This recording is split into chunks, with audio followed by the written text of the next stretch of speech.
back to my YouTube channel. Kembali lagi ke YouTube channel aku bersama Excel di sini.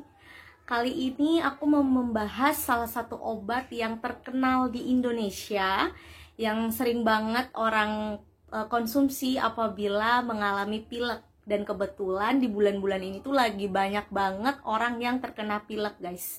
Nah, obat yang saya maksud ini adalah Rinos SR, Rinos Sustain Release Capsule. Pasti teman-teman yang nonton video ini juga pasti sering banget ya dengar obat namanya Rinos.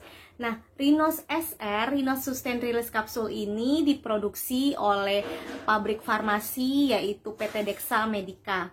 Nah, apa aja sih indikasi, dosis, mekanisme kerja dari obat ini? Gimana sih caranya obat ini bisa meredakan pilek yang kita alami? Yuk, mari kita bahas.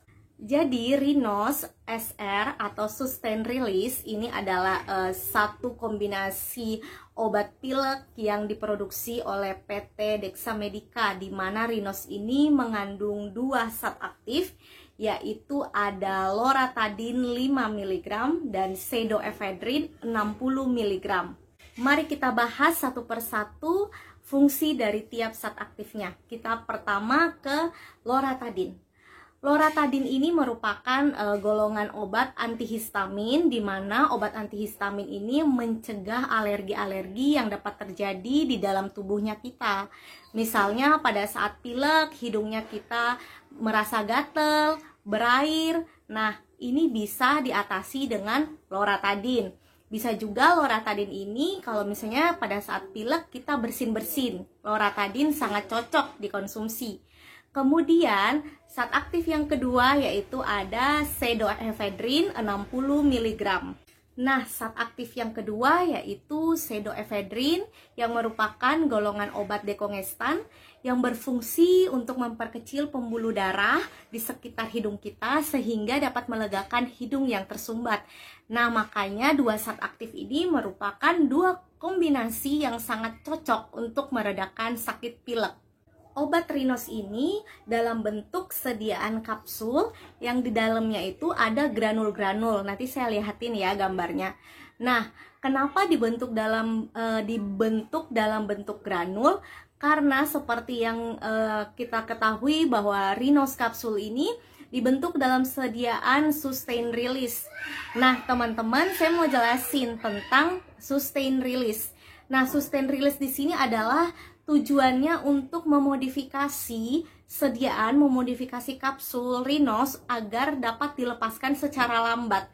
Jadi dia kerjanya panjang, dia dilepaskan saat aktifnya sedikit demi sedikit dengan jumlah yang konsisten, jadi kerjanya panjang. Makanya Rinos ini hanya dikonsumsi 2 kali sehari setiap 12 jam. Yuk, mari kita bahas lebih detail untuk dosisnya. Nah, dosis untuk kapsul Rinos ini boleh dikonsumsi dari anak berusia di atas 12 tahun hingga dewasa dengan dosis 2 kali sehari 1 kapsul, yaitu setiap 12 jam setelah makan. Yang perlu teman-teman perhatikan, setiap sesudah mengonsumsi Rinos, biasanya ini ada efek samping yaitu mengantuk. Jadi usahakan ketika kalian mengkonsumsi Rinos hindari yang namanya membawa kendaraan ya teman-teman. Karena beberapa orang ini sensitif terhadap loratadine. Karena loratadine ini punya efek samping yaitu mengantuk. Tapi ini memang tiap-tiap orang berbeda-beda. Ada yang minum Rinos memang ngantuk banget, tapi ada yang minum Rinos sama sekali nggak ngantuk. Tapi rata-rata pasti mengantuk. Jadi yang perlu di-warning adalah efek sampingnya yaitu mengantuk ya teman-teman. Obat Rinos ini masuk dalam golongan obat keras. Jadi obat ini akan di kemasannya itu akan ada logo K berwarna merah. Ini berarti bahwa obat ini harus berdasarkan resep dari dokter. Nanti dokter yang akan meresepkan, baru teman-teman yang mengalami pilek baru boleh mengkonsumsi Rinos sesuai dengan anjuran dari dokter. Terkait informasi kemasan, 1 dus Rinos ini berisi 5 blister. 1 blisternya berisi masing-masing 10 kapsul. Jadi 1 dusnya ada 50 kapsul Rinos.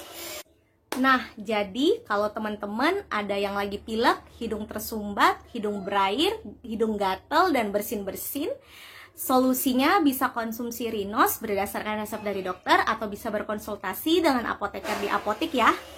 Intinya bijak konsumsi obat dan cari tahu dulu informasi obatnya sebelum teman-teman memutuskan untuk mengonsumsi. Oke teman-teman, sekian dulu informasi dan sharing dari aku tentang obat Rinos SR Kapsul. Semoga informasi ini boleh bermanfaat buat teman-teman. Jika ada informasi yang terlewat atau ada yang kalian mau tambahkan, boleh banget kalian komentar di kolom komentar ya. Terima kasih sudah mau menyimak sampai akhir. Semoga videonya bermanfaat dan boleh membantu saya dengan cara like, comment, dan subscribe video ini, channel ini. Bye-bye, see you for the next video.